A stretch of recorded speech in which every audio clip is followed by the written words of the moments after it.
Hello friends, मेरा नाम है धीरज Kumar.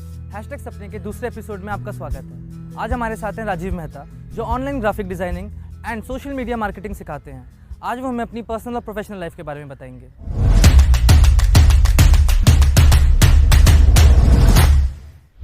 Thank you for giving your time sir. तो मेरा पहला क्वेश्चन आपसे ये होगा कि आपको इस फील्ड में ऑलमोस्ट 14 साल हो चुके हैं, तो आपकी जर्नी कैसी थी? आपने क्या अप्स एंड डाउन्स फेस किए? अप एंड डाउन जो होते हैं ना, वो एक्चुअली लाइफ में आता है। अगर आप क्रिएटिव फील्ड में हो तो डाउन कभी आना नहीं चाहिए। अगर आपके लाइफ में अगर क्रिएटिव फील्ड में हो डाउन आ रहा है, इसका मतलब कहीं ना कहीं आप बहुत गलत कर रहे हो कहीं ना कहीं। तो डाउन नहीं आना चाहिए। मेरी लाइफ में अगर आप हार्ड वर्क करोगे, चीज़ों पे ध्यान दोगे, स्टडी बहुत अच्छे से करोगे, तो हमेशा अप ही आएगा, डाउन कभी नहीं आएगा। तो मेरे लाइफ में अप एंड डाउन चलते रहते हैं, उसका कोई ज़्यादा सोचने वाली बात नहीं है। लेकिन हाँ, इस फील्ड में हमेशा अप ही अप आया है, क्योंकि मैं चीज़ों पर ध्यान देता हूँ, फोकस करता हूँ, और मेन बात है कि आप हार्ड वर्क करते हो। तो क्रिएटिव फील्ड में हमेशा अप ही आनी चाहिए, और मेरी लाइफ में हमेशा अप ही रहा है। तो जैसा सर ने कहा कि अगर आप क्रिएटिव फील्ड में हैं और अपना 100% देते हैं तो आपको रिजल्ट्स मिलेंगे। ऐसा नहीं है कि आप डाउन ही जाएंगे। अगर आप हार्ड वर्क करेंगे तो आपके चांसेस हैं कि आप ऊपर ही जाएंगे, ना कि नीचे। तो सर, आपसे अगला क्वेश्चन ये है कि आपने अपनी बायो में लिखा है you are on a mission of making India creative. So tell us something about that. कि जब मैं जॉब करता था, तो वहाँ पे क्या होता था, मेरे अंदर बहुत सारे लोग करते थे, काम करते थे। लोग आते रहते हैं, जाते रहते हैं, किसी की सैलरी इशू होता। तो जब लोग जाते थे, तो जब मैं नए लोगों को जब मैं हायर करता था, तो मेरे पास कोई भी ऐसा परफेक्ट बंदा नहीं दिखता था जो कि सीधा आप इंस्टीट्यूट से आओ और उनको वर्क दो और वो वर्क करने लगे। एक सिंगल पर्सन ऐसा नहीं था। सारे की सारे इंस्टीट्यूट में उनको सिर्फ और सिर्फ ठगा जाता। सिर्फ उनको टूल मालूम होता था कि हाँ, इस टूल से ये होता है, क्रॉप ये होता है, पेस्ट ये होता है, मतलब बेसिक टूल मालूम थे। डिज़ाइनिंग के बारे में कहीं कुछ नहीं मालूम था। तो अगर आप इंस्टीट्यूट में आप इतने लाखों रुपए खर्च करके कहीं आप जा रहे हो और आपको कुछ बनाना ही नहीं आता है, तो फिर फ़ायदा क्या है? और ये बात उनको पता ही नहीं होता था कि यार ये जो इस फील्ड में एक्चुअली में क्या नॉलेज है, उनको मालूम ही नहीं था। क्योंकि कहीं पर उनको देखने के लिए मिलता था, इंटरनेट पे भी सिर्फ टूल, आप इंस्टीट्यूट में भी सिर्फ टूल। तो आपको सीखने को तब मिलता था जब आप किसी कॉर्पोरेट कंपनी में जॉब करते हो, तब पता चलता है अच्छा डिज़ाइनिंग ये होता है, ऐसे ग्राफिक का बेसिक ये है। लेकिन फोटोशॉप का बेसिक या फिर किसी भी सॉफ्टवेयर का बेसिक सिखाते हैं, लेकिन उनको सिखाना चाहिए कि ग्राफिक डिज़ाइन का बेसिक क्या है ना। फॉन्ट सिलेक्शन, कलर सिलेक्शन, वो कहीं कोई कुछ नहीं बताता है। सिर्फ ये बताएंगे अच्छा यहाँ से लिख सकते हो, यहाँ से सेव कर सकते हो, यहाँ से कॉपी कर सकते हो, बस इतना ही चीज़ बताइए। आप हर एक बंदे को आप स्किल दो जो कि वो पैसे खर्च करके भी वो ले नहीं पा रहे हैं। तो होल आइडिया ये है। लेकिन हाँ, आने वाले टाइम पे इससे बहुत ज़्यादा वर्क होगा, जिसमें मैं भी वर्क कर रहा हूँ। टाइम का थोड़ा अभाव है इस चक्कर, लेकिन हाँ, आने वाले टाइम में बहुत सारी चीज़ आपको यहाँ पे देखने को मिलेगी। सर, जैसे आपने अभी बताया कि ऐसे काफ़ी इंस्टीट्यूट्स हैं जो ऑफलाइन ज़्यादा पैसे कमा रहे हैं स्टूडेंट से चार्ज करके, और आप वही चीज़ सेम चीज़ ऑनलाइन फ्री सिखा रहे हैं। तो आपने ये डिसीजन क्यों लिया जबकि आप ऑफलाइन जाकर ज़्यादा पैसे कमा सकते थे? ठीक है, तो बेसिकली इसके पीछे का बहुत सिंपल सा पॉइंट है कि अगर कहीं पे वर्ड लिखा हुआ फ्री, तो एक्चुअली वो फ्री नहीं होता, वो बहुत एक्सपेंसिव वर्ड है। फ्री का जो फ्री वर्ड है ना, अपने आप बहुत कीमती वर्ड है। अगर आप किसी चीज़ को बोलते हो कि नहीं ये फ्री में हो रहा है, तो एक्चुअली फ्री नहीं है। अगर आप मेरे वीडियो पे आके अपना 10 मिनट 20 मिनट जो भी आप टाइम इन्वेस्ट कर रहे हो, अपना टाइम इन्वेस्ट कर रहे हो, और टाइम आज के डेट में टाइम ही पैसा है। तो अगर आप मेरे वीडियो पे 10 मिनट इन्वेस्ट करो, इसका मतलब टाइम इन्वेस्ट करो, तो पैसा तो ऑलरेडी मुझे पे कर रहे हो ना, अपना टाइम दे के मुझे पे कर रहे हो। अब बात आती है कि आपने ऑनलाइन ही क्यों चुना।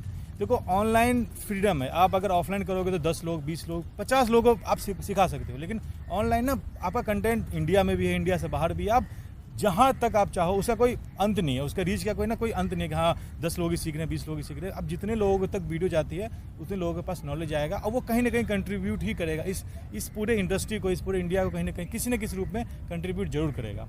तो इसलिए मैंने ऑनलाइन चुना। और सबसे मेन बात है कि इसका अभी फ्री ऑफ कॉस्ट है, कि आपको पैसे कुछ पे नहीं करना है, और सिर्फ पैसा ही कोई पैसा ही पे करके आप चीज़ें नहीं सीख सकते। टाइम का भी उतना ही महत्व है जितना पैसे का है। तो आपने जब ये ऑनलाइन सिखाना शुरू करा, तो आपने YouTube ही ऐसा क्यों प्लेटफॉर्म चुना जहाँ पे आप उन्हें ऑनलाइन सिखाएंगे? ऐसे काफ़ी प्लेटफॉर्म और भी थे। YouTube क्यों? क्योंकि YouTube का अभी सबसे अच्छा रीच है, और अभी इंडिया में, खासकर इंडिया में जो मतलब यंगस्टर है, उनके माइंड में यूट्यूब चल रहा है। यूट्यूब पे जाना है। तो सारे के सारे यूथ हमारे जो यंगस्टर है यूट्यूब पे ही है। यूट्यूब पे अच्छा कंटेंट उनको दोगे तो अच्छी चीज़ें देखेंगे, अगर आप उसको घटिया कंटेंट दोगे तो घटिया चीज़ें देखेंगे। तो अगर 100 लोग अगर कुछ और इंटरटेनमेंट के लिए जाते हैं, तो कम से कम 1 लोग तो सीखने के लिए आते होंगे। तो मेरा जो टारगेट है वो 1 लोग ही है जो सीखने के लिए यूट्यूब पे आते हैं। और यूट्यूब अभी यूट्यूब का बूम है कि हाँ चलो यूट्यूब पे सारे लोग अभी इकट्ठा होते हैं, देखते हैं, सीखते हैं। और आने वाले टाइम में कोई और होगा तो मैं वहाँ जाऊँगा, लेकिन अभी फ़िलहाल यूट्यूब है। सर जब हमने आपके बारे में थोड़ी रिसर्च की तो हमें पता चला कि आप मधुबनी नाम के एक गांव से हैं जो बिहार में है। तो आज से 14 साल पहले एक गांव में इस करियर को चुनना जो कि इतना अनकन्वेंशनल है, आपने कैसे इतना बड़ा डिसीजन लिया? मधुबनी एक्चुअली गांव नहीं है, पूरा पूरा डिस्ट्रिक्ट है। उसमें एक छोटा सा गांव है हमारा।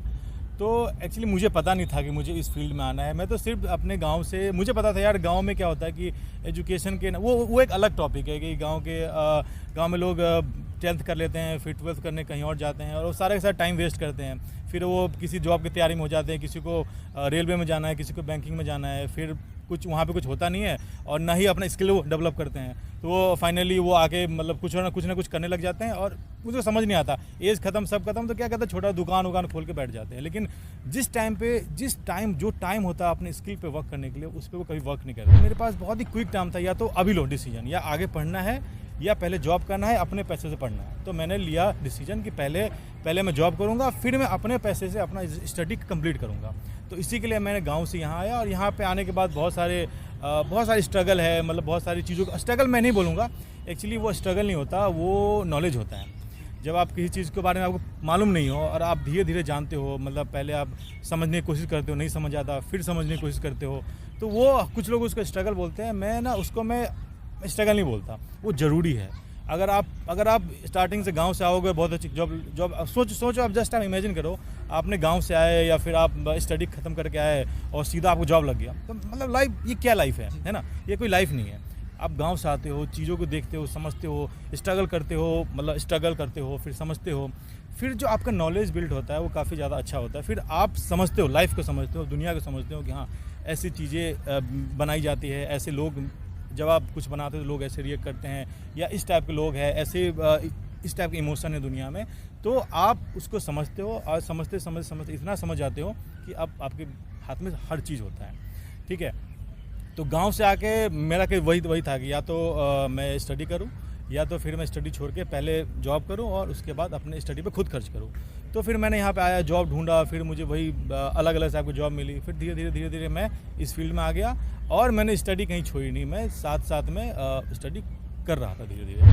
तो सर ने एक बहुत अच्छी चीज़ बोली कि अगर आप किसी अपनी आर्ट को, टैलेंट को अगर आप परस्यू करना चाहते हो तो उसके लिए आपको पढ़ाई छोड़ने की ज़रूरत नहीं है। आप पढ़ाई के साथ साथ भी अपने आर्ट को, अपने टैलेंट को आगे बढ़ा सकते हैं। तो सर गांव से शहर में आके एक ऐसे फील्ड में करियर बनाना जिसके बारे में लोगों को नहीं पता था, आपके घर वालों का इसके ऊपर क्या रिएक्शन था? देखो, सबसे पहला पॉइंट है कि लोगों को पता नहीं था। ऑफ कोर्स इस फील्ड के बारे में अभी भी लोगों को ज़्यादा पता नहीं, खासकर हमारे गांव के। अभी उन्हीं को लगता है कि डॉक्टर बन जाओ, इंजीनियर बन जाओ, या कुछ ऐसे बन जाओ, उसकी में जॉब अच्छी है, या फिर ज़्यादा सब गवर्नमेंट जॉब। लेकिन उसके पीछे का लॉजिक नहीं कोई समझ रहे हैं कि एक्चुअली गवर्नमेंट के पास पैसा आता कहाँ से है। गवर्नमेंट जब अपने एम्प्लॉय को पैसा देती कहाँ से देती है? अगर प्राइवेट सेक्टर के लोग जॉब करेंगे, वहाँ से अर्न करेंगे, तो गवर्नमेंट को टैक्स भरेंगे तो गवर्नमेंट के पास पैसा जाएगा, उसमें से कुछ पार्ट वो गवर्नमेंट अपने एम्प्लॉय को देगी, है ना? ऐसे ही होता है। अगर लोग सारे गवर्नमेंट जॉब में ही जाएंगे और प्राइवेट सेक्टर में कोई नहीं आएगा, तो गवर्नमेंट का पैसा कहाँ से आएगा? और पैसा नहीं आएगा तो जॉब ही नहीं देगी, उसके पास कोई जॉब देने के लिए वही नहीं है, पैसे नहीं है, तो जॉब कहाँ से ऑफर करेगी? तो जब ऑफर नहीं करेगी तो फिर लोग बोलेंगे इतने लोग बेरोजगार है, इतने लोगों के पास काम नहीं है, इतने लोगों के पास कुछ नहीं है। तो इससे बेटर है कि आप अपना एक फील्ड, अपना एक प्राइवेट जो भी स्किल डेवलप करो, अर्न करो, फिर गवर्नमेंट को दो, है ना? तो इससे क्या होगा, दोनों तरीके से अच्छा रहेगा। और ये समझने की जरूरत है, अभी भी लोग समझते नहीं है। अभी भी लगता है नहीं गवर्नमेंट जॉब। यार कुछ लोगों को प्राइवेट जॉब में भी आना पड़ेगा गवर्नमेंट जॉब की वैकेंसी इंक्रीज करने के लिए, है ना? तो पहला पॉइंट ये था कि हाँ, अभी भी लोगों को पता नहीं है कि क्रिएटिव फील्ड में भी अपना करियर बिल्ड कर सकते हैं, बना सकते हैं, अभी भी नहीं पता है। First point. सेकेंड पॉइंट है कि आपके फैमिली पे का क्या रिएक्शन था। अजीब है, मतलब आपका सवाल सही है, लेकिन इसका जो मैं मीनिंग निकालता हूँ, मेरे पॉइंट ऑफ व्यू से सवाल अलग है। जो फैमिली का रिएक्शन तब होता है जब आप कहीं पे स्ट्रगल करते हो, उनको लगता है यार इस फील्ड में क्या सैलरी मिलेगा, क्या नहीं मिलेगा, कितना पैसा कमा लेंगे, खुश रहेगा कि नहीं रहेगा। तो फैमिली की प्रॉब्लम ये होती है, उनका चिंता यहाँ होता है, जो कि जायज़ है। लेकिन आपके पास माइंड है, आप सोचो यार कि आप इस चीज़ों को मैनेज कैसे कर सकते, आपको मैनेज कैसे करना है इस चीज़ को। खासकर हमारे इंडिया में ऐसा नहीं है, लेकिन आप बाहर जाओगे तो वहाँ पे लोग 18-19 साल में अपना स्किल डेवलप कर लेते हैं, ना कि स्किल डेवलप करने के साथ भी स्टडी कर रहे होते हैं, है ना? तो वो 10th 12th के बाद से ही कुछ ना कुछ अर्न करना स्टार्ट कर देते हैं, या उनको पता होता है कि मुझे लाइफ में करना क्या है। यहाँ लोगों को मालूम नहीं होता कि लाइफ में करना है क्या, बाद में पता चलता है। तो वो फैमिली पे हो जाता है डिपेंड कि हाँ मेरे पापा बोल रहे हैं कि आप इंजीनियर बन जाओ तो इंजीनियर, लेकिन उनका अपना कोई मतलब डिसीजन ही नहीं है। अगर वो रहेंगे नहीं पापा मुझे ये नहीं बनना, मुझे ये बनना है और इसमें मैं आपको अर्न करके बताऊंगा कि मैं उससे ज़्यादा अर्न कर सकता हूँ, तो कौन सी फैमिली बोलेगी नहीं नहीं नहीं तुम यहाँ पे तुम 1 लाख कमाओ, छोड़ो 1 लाख मत छोड़ो, तुम 50,000 जाके ये कमाओ, कोई नहीं बोलेगी ना। तो आपको अर्न करना आना चाहिए और अर्न करने के लिए स्किल ज़रूरी है। तो आपको अगर आप स्किल आप डेवलप करोगे तो ये प्रॉब्लम ही ख़त्म हो जाएगी कि हाँ कि मतलब मेरी फैमिली का क्या रिएक्शन था या फैमिली को लगना चाहिए हाँ मेरा बेटा स्टडी कर लिया, खुद से अच्छा अर्न कर रहा है बस, और आपको लगना चाहिए कि हाँ मैं पैसे घर में पे कर रहा हूँ या मेरी फैमिली खुश है मेरे से, बस खत्म है ना। तो आप कुछ भी करना आप खुल के करो यार, लेकिन हाँ दिमाग से करो। ये नहीं कि हाँ मेरा पैशन है तो 20 साल तक करते ही रह गए, पता ही नहीं चला कि भाई अर्निंग कैसे हो रही है, मुझे पता ही नहीं। तो आप सबसे पहले अर्निंग प्लान बनाओ कि यार मुझे इससे अर्न कैसे करना है। ये स्टडी तो अलग चीज़ है ना, पहले अर्न कैसे करना है वो तो जब आप सीखोगे पता चलेगा नहीं अब मुझे पता ही नहीं, अब तो मैंने सीख लिया अब अर्न कैसे करूँ, नहीं ऐसा नहीं होता। पहले आप अर्निंग प्लान बनाओगे, अगर मैं ये चीज़ सीखता हूँ तो मुझे ऐसे अर्न करना है। और जब अपने पॉइंट पे आप क्लियर हो गए तो सारी चीज़ें बहुत ईजी हो जाती है लाइफ में, चाहे कोई भी फील्ड हो। आप जब प्लान ही नहीं करोगे तो क्या है, आप जब चलो आपने स्टडी कर लिया वहाँ पास भी हो गए बहुत अच्छा, अब क्या, आपने कुछ प्लान ही नहीं किया, अब आप वेट करो कि कोई कंपनी मुझे जॉब देगी तब मैं जाऊंगा। लेकिन आप अगर पहले से प्लान करके रखो कि हाँ अगर मैं यहाँ कर लूँ तो मुझे इस कंपनी में अप्लाई करना है और इस कंपनी का ये वीक पॉइंट है या इस कंपनी को ये लोग चाहिए, तो मैं वैसे ही अपना अपग्रेड करूँगा। तो जैसा भी आपने कहा कि आज भी काफ़ी लोग हैं जिन्हें ग्राफिक डिज़ाइनिंग फील्ड के बारे में या फिर यहाँ पे करियर बन सकता है इस बारे में कुछ नहीं पता, तो आप लोगों को बताना चाहेंगे जो हमारे व्यूअर्स हैं कि ग्राफिक डिज़ाइनिंग में क्या करियर बना सकते हैं और ग्राफिक डिज़ाइनिंग का फ्यूचर क्या है? तो ये सवाल एक्चुअली बहुत अच्छा है, इसके ऊपर मैं वीडियो भी कर रहा हूँ, प्लान कर रहा हूँ, तो मैं यहाँ पे भी वो सेम चीज़ बोलने वाला हूँ। देखो दुनिया डिजिटल हो रहा है आज के डेट में, है ना, हर चीज़ आप देख रहे हो, हर चीज़ डिजिटल हो रहा है। अगर आप मेट्रो में अगर आप जाते हो या बाहर घूमते हो तो पहले वहाँ पे पहले स्क्रीन नहीं था, वहाँ पे पहले एडवर्टीजमेंट का एक बोर्ड होता था जहाँ पे एक एडवर्टीजमेंट 1 महीने तक वहाँ पे होता था। लेकिन अब क्या है, वहाँ पे अब स्क्रीन आ गई है और स्क्रीन में हर 2 मिनट के बाद एक नए डिज़ाइन आता है, एक नया फोटो आता है, एक नया कंटेंट होता है बिल्कुल भी। तो इसका मतलब दुनिया डिजिटल की तरफ जा रही है, और जब दुनिया डिजिटल की तरफ जा रही है तो ऑफकोर्स उसका कम्युनिकेशन ऑडियंस का मतलब एक कस्टमर और एक कंपनी के बीच में जो कम्युनिकेशन का एक ही वो है, मतलब एक ही ऑप्शन है कि वो कंटेंट के थ्रू कम्युनिकेट करें, या तो वीडियो कंटेंट होगा या फिर वो ऑडियो कंटेंट होगा या फिर वो डिजिटल कंटेंट होगा या फिर वो या ऑडियो कंटेंट होगा या वीडियो कंटेंट होगा या तो फिर वो जो हम लोग करते हैं डिज़ाइनिंग कंटेंट होगा। ठीक है, तो इसका फील्ड अच्छा है। अगर आप पूरी की पूरी दुनिया डिजिटल हो गई और हमें ऑडियंस से कम्युनिकेट तो करना ही है, हमें कस्टमर से करना ही है, तो इसका फ्यूचर अभी भी बहुत अच्छा है, कल भी बहुत अच्छा था और आने वाले टाइम में तो और अच्छा होने वाला चाहिए। तो सर हमारे जो व्यूअर्स हैं वो 15 to 25 की एज के हैं, जहाँ पे वो और हम जैसे सारे टीनेजर्स एक क्वेश्चन को फेस करते हैं जो कि है कि हमारे अंदर टैलेंट क्या है, हम अपने टैलेंट को कैसे ढूंढ सकते हैं? देखो ये एक मैंने कहीं पे किसी का वीडियो देखा था, पता नहीं कहाँ है, किसी फॉरेनर चैनल पे देखा था, बहुत अच्छा वो कोट था, मुझे याद नहीं किसने कहा था कि उसने बहुत अच्छा चीज़ बोली थी, जिस काम को करते हुए आपको भूख प्यास किसी चीज़ का पता ना चले और लगातार आप 12-12 घंटे 13-13 घंटे वो काम कर रहे हो और आपको समझ नहीं आ रहा कि ये आपको याद भी नहीं कि मुझे खाना खाना है, तो आपका पैशन वही है। सिंपल, ये बहुत सिंपल है कि अगर जिस चीज़ में आपको मज़ा आएगा उसी में सब कुछ भूल जाओगे, आप उसी में फोकस हो जाओगे, वही आपका पैशन है, वही आपको करना चाहिए मेरे पॉइंट ऑफ व्यू से। तो सर जैसे भी आपने हमें बताया कि ग्राफिक डिज़ाइनिंग कितना वास्ट टॉपिक है और इसके करियर ऑप्शंस आने वाले टाइम में कितने बढ़ सकते हैं, तो जो हमारे व्यूअर्स हैं जो इस फील्ड में अपना करियर बनाना चाहते हैं वो किन स्टेप्स को ले सकते हैं जिससे वो इस फील्ड में करियर बना सके? तो जो लोग नए हैं, अभी कॉलेज ख़त्म किया है या फिर कॉलेज में ये करना चाहते हो, तो उसको सबसे पहले समझना पड़ेगा ग्राफिक डिज़ाइन है क्या, आखिर उसका क्या उसके हमारी पब्लिक पे, हमारी जनता पे क्या असर पड़ता है। वो अगर एक बार समझ लिया ना तो फिर करना सब कुछ ईजी है। अब वो पता हो जाएगा कि अगर किसी कोई कंपनी है उसको अपना कोई सामान बेचना है तो उसका एक ही ऑप्शन, यूजर्स तक पहुंचने का एक ही ऑप्शन बचता है कि बैनर, पोस्टर या वीडियो के थ्रू कम्युनिकेट करें।